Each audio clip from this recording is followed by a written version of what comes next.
శ్రీమాత్రే నమ. జయ గురు దత్తాత్రేయ నమ. ఈ వీడియోలో మనం ఫిబ్రవరి 9 నుంచి 15 మధ్యలో సింహరాశి వారికి జరగబోయే వార ఫలాలు తెలుసుకునే ప్రయత్నం చేద్దాం. మరి సింహరాశి వారికి ఈ వారంలో ఏర్పడినటువంటి గ్రహస్థితి పరిశీలిస్తే 6వ స్థానంలో రవి బుధులు, ఇది జాతకుడికి ఒక విజయ యోగాన్ని తెచ్చిపెట్టడం జరుగుతూ ఉంటుంది. అంటే శత్రువులపై విజయాన్ని, ఏదైనా ఇంటర్వ్యూలు పోటీ పరీక్షల్లో విజయం రాణిస్తూ ఉంటుంది.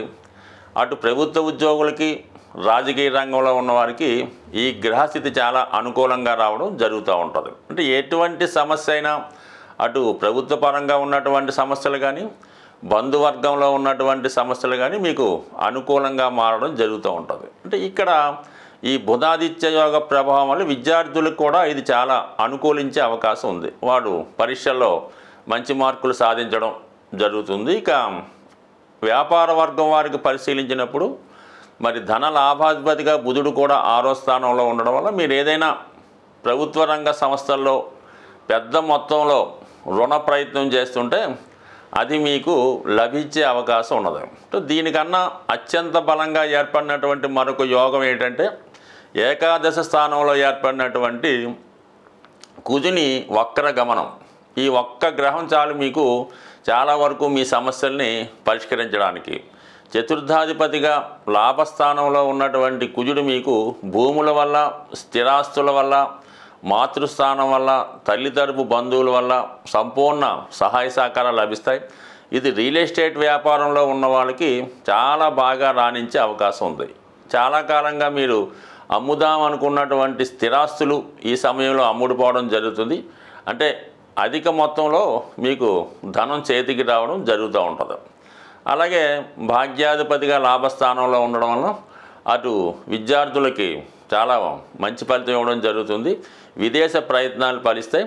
విదేశంలో ఉన్నటువంటి మీ సంతానం ద్వారా కానీ, బంధువుల వల్ల కానీ ఆర్థిక సహాయ సహకారాలు అందించే అవకాశం ఉన్నది. అంటే మొత్తం మీద భూములు, వ్యాపారం, స్థిరాస్తులు, అన్నదమ్ములు వీళ్ళందరూ కూడా మీకు సహకరించడం, తగు విధంగా అధిక మొత్తంలో ధనం రావడం జరుగుతుంది.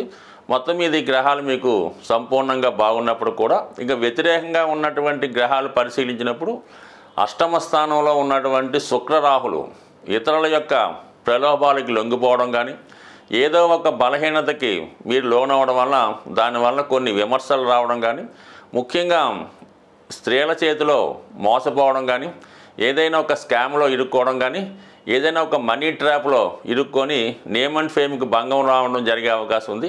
కానీ కొంతమందికి ఇది ఒక విలాసవంతమైనటువంటి ఆనందకరమైనటువంటి జీవితాన్ని అనుభవించే అవకాశం కూడా చాలా వరకు ఈ అష్టమంలో ఉన్నటువంటి శుక్రరాహుల కలయిక చెప్పడం జరుగుతూ ఉంటుంది. బట్ ఏదైనా ఈ విషయంలో మాత్రం కొద్దిగా జాగ్రత్త పడకపోతే చాలా వరకు ఇతరుల యొక్క అవహేళనకు కానీ, వారి యొక్క విమర్శలకు కానీ గురవ్వాల్సి ఉంటుంది. కొంత సందర్భాల్లో ప్రభుత్వం వారి చేత కూడా ఏమైనా ఇబ్బందులు కూడా ఎదుర్కోరావచ్చు. ఇక కుటుంబ స్థానంలో ఉన్నటువంటి కేతువు మీకు చాలా సందర్భాల్లో కుటుంబ సభ్యుల నుంచి వ్యతిరేకత రావడం మొదలవుతూ ఉంటుంది. మీరు ఎంత కష్టపడి ఎంత ధనం సంపాదించినప్పుడు కూడా కుటుంబ సభ్యులు పెద్దగా సంతృప్తి పడకుండా మిమ్మల్ని ఏదో విధంగా విమర్శించే ప్రయత్నం అయితే చేయడం జరుగుతూ ఉంటుంది. బట్ ఏదైనా ఈ సింహరాశి వారికి కొంతకాలంగా కుటుంబ స్థానంలో ఉన్నటువంటి కేతువు, అష్టమ స్థానంలో ఉన్నటువంటి రాహు చాలా వరకు వ్యక్తిగత ఇబ్బందుల్ని, అపనిందల్ని కలగజేయడం జరుగుతుంది. యాస్టీజ్గా సప్తంలో ఉన్నటువంటి శని భగవానుడు మీరు ఎంత స్పీడ్గా వ్యవహారాలు చేస్తుంటే అవి అంత స్లోగా మారడం జరుగుతూ ఉంటుంది. ఇప్పుడు కలిసి వచ్చే గ్రహాల్లో ఇంకా కొద్దిగా గురుగ్రహం దశమ స్థానంలో రుజుమార్గంలోకి రావడం వల్ల వృత్తిలో స్తంభించినప్పటికీ కూడా గౌరవం పెరిగే అవకాశం ఉంది. మీరు వర్క్ చేసే చోట కొన్ని విమర్శలు ఎదుర్కోవడానికి కూడా అవకాశం రావడం జరుగుతూ ఉంటుంది. సడన్గా మీరు ఉద్యోగంలో మారవలసి రావడం కానీ, ఉద్యోగపరమైన ప్రమోషన్ కానీ, ట్రాన్స్ఫర్ కానీ వచ్చే అవకాశం ఉంది. బట్ ఏదైనా మీ పట్ల మీ అధికారులు చాలా వ్యతిరేకంగా ఉండడం జరుగుతూ ఉంటుంది. మిమ్మల్ని ఏదో విధంగా అణగదొక్కాలనే ప్రయత్నంలో వారి యొక్క అవకాశం కోసం వాళ్ళు ఎదురు చూడడం జరుగుతుంటుంది. కాబట్టి చాలా విషయాల్లో చాలా జాగ్రత్తగా వ్యవహరించడం మంచిది. సాధారణంగా సింహరాశి వారు ఏ రంగంలో ఉన్నా, ఎక్కడ ఉద్యోగం చేస్తున్నా చాలా వరకు మిత్రుల కన్నా శత్రువులే ఎక్కువగా ఉండడం జరుగుతూ ఉంటుంది. అనుక్షణం మీ యొక్క నడవడిక, మీరు చేస్తున్నటువంటి పనులు ఇవన్నీ కూడా అబ్జర్వ్ చేయడం జరుగుతూ ఉంటుంది. ఏమాత్రం మీరు తప్పు దొరికినా ఇంకో విధంగా అవకాశం చిక్కినా కూడా ఏదో విధంగా మిమ్మల్ని అప్రతిష్ట పాలు చేసే విధంగా ప్రయత్నం జరుగుతూ ఉంటుంది. ఈ ప్రయత్నంలో కొంతమందికి ఏంటంటే ఉద్యోగపరంగా ఏదైనా విమర్శలు ఎదుర్కోవడం కానీ, ఉద్యోగం పోగొట్టుకోవడం కానీ, ఏదైనా ఈడీఓ ఇన్కమ్ ట్యాక్స్ రైట్స్ కానీ జరుగుతుంటాయి. కాబట్టి చాలా వరకు మీ చుట్టూ ఉన్న వాళ్ళే మీకు ఇబ్బంది పెట్టే సూచనలు కలుగుతుంటాయి. కాబట్టి ఏదైనా గోప్యంగా గుట్టుగా వ్యవహరించాలి తప్ప అతిగా ప్రదర్శించడం వల్ల, ప్రయత్నం చేయడం వల్ల చాలా వరకు చికాకులు ఎదుర్కొనే అవకాశం ఉంటుంది. సాధారణంగా ఈ గోచారాన్ని, రాసుల్ని, నక్షత్రాల్ని, గ్రహాల్ని ఫాలో అవుతున్న వారికి ఖచ్చితంగా వాటి ప్రభావాన్ని మంచి కానీ చెడు కానీ ఇవ్వడం జరుగుతూ ఉంటుంది. అంటే నమ్మిన వాళ్ళకి నమ్మినంత.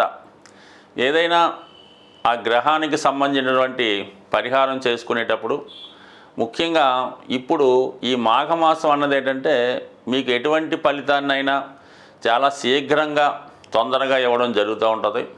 ముఖ్యంగా ఈ నెలలో ఎక్కువగా ఎవరైతే చాలా ఆర్థికపరమైనటువంటి ఇబ్బందుల్లో ఎదుర్కోవడం జరుగుతున్నది అనుకున్న వాళ్ళకి అంటే బాగా ఫైనాన్షియల్ స్ట్రెస్ ఉంటుంది, ఏ పని చేద్దామన్నా ముందుకు వెళ్ళలేకపోతుంటారు. అటువంటి వాళ్ళకి ఏంటంటే ఒక గొప్ప రెమెడీ మీరేం చేస్తారంటే ఏదైనా ఒక 3 సంఖ్య వచ్చే విధంగా ఒక 3 కేజీల 300 గ్రాముల లేదంటే 3 పిడికెళ్ళ అటుకులు తీసుకోవాల్సి ఉంటుంది. అంటే మామూలుగా ఈ పేపర్ అటుకులు అవి కాకుండా మరి పూర్వకాలంలో ఉన్నటువంటి అటుకులు ఒక 3 సంఖ్య వచ్చే విధంగా 300 గ్రాములు తీసుకోండి. దాంట్లో ఒక 100 గ్రాములు బెల్లాన్ని పొడిగా చేసి కలిపి అంటే ఏదైనా ప్రసాదంగా తయారు చేసి ఏదైనా విష్ణుమూర్తి సంబంధించిన ఆలయంలో వెంకటేశ్వర స్వామి టెంపుల్ అన్నా విష్ణుమూర్తి సంబంధించిన టెంపుల్లో నైవేద్యంగా సమర్పించి అక్కడ ఉన్నటువంటి భక్తులకి పంచిపెట్టడం వల్ల చాలా శీఘ్రంగా ఇమీడియట్గా మీకు రావాల్సినటువంటి ధనం రావడం కానీ దాని ఫలితం మీరు అనుభవంలోకి రావడం జరుగుతూ ఉంటుంది. అంటే మీరు ఎట్టి పరిస్థితుల్లో కూడా ఫస్ట్ టైం చేయడం వల్ల పెద్దగా ఫలితం కనబడకపోతే మళ్ళీ ఒక వారం గ్యాప్ ఇచ్చి మళ్ళీ చేయడం వల్ల కూడా ఫలితం రావడం జరుగుతుంది. ఇంకా మూడోసారి చేసే పని లేకుండానే రావడం జరుగుతూ ఉంటుంది. ఇది ముఖ్యంగా మీరు బుధవారం రోజు కానీ శనివారం రోజు కానీ చేసే ప్రయత్నం చేయండి, ఖచ్చితమైన ఫలితం పొందుతూ ఉంటారు. అలాగే ఏదైనా అమ్మవారి ఆలయంలో కనకదుర్గ కానీ ఏ అమ్మవారి టెంపుల్లో అయినా పర్లేదు, ఒక శుక్రవారం రోజు ఒక 9 తమలపాకులు తీసుకోండి. 9 తమలపాకులు కలిపి ఆ తమలపాకులతో పాటుగా ఒక దానిమ్మ ఫలం మంచి రౌండ్గా ఉన్నది, ఎటువంటి మచ్చలు లేనిది, చాలా ఫలది మంచి ఫ్రూట్ఫుల్గా ఉన్నదాన్ని అమ్మవారి ఆలయంలో తమలపాకులతో కలిపి శుక్రవారం కానీ మంగళవారం కానీ ఇచ్చి మీ మనసులో కోరుకోవడం వల్ల కూడా మరి తొందరగా మీకు సంపద చేకూరే అవకాశం ఉన్నది. ఈ విధంగా చేయడం వల్ల అలాగే కొంతమంది అవకాశం ఉన్నవాళ్ళు మంగళవారం రోజు సాయంకాలం పూట అంటే సాయంకాలం 6 నుంచి 7 గంటల మధ్యలో 8 గంటల మధ్యలో ఏదైనా హనుమాన్ ఆలయంలో హనుమాన్ టెంపుల్లో 6 గులాబీ పువ్వులు స్వామివారికి సమర్పించడం వల్ల కూడా తొందరగా మీకు ఏదైనా ఓర్పు సహనంతో చేయవలసి ఉంటుంది. ఏ పరిహారం అయినా ఒకే సమయంలో నమ్మకంతో చేయవలసి ఉంటుంది. ఈ పరిహారానికి ఉపయోగించే వస్తువులు కూడా చాలా నీట్గా శుభ్రంగా ఉండాలన్నమాట. ఇప్పుడు తమలపాకులు తీసుకుందాం అనుకుందాం, అవి ఏమాత్రం చిరిగిపోకుండా పుచ్చిపోకుండా జాగ్రత్తగా ఉండవలసి ఉంటుంది. నమ్మకంతో చేయడం వల్ల ఇప్పుడు చెప్పినటువంటి రెమెడీలన్నీ కూడా నాకుగా నేను చెప్పినవి కాకుండా చాలా కాలంగా పెద్దవాళ్ళు చెప్పినవి స్వయంగా చాలామంది పాటించి దానివల్ల ఫలితం పొందినవి కూడా ఉన్నాయి. కాబట్టి చిన్న రెమెడీ ఒకసారి ఆచరించి చూడండి, కష్టాల నుంచి ఇబ్బందుల నుంచి బయటపడే ప్రయత్నం చేయండి. స్వస్తి.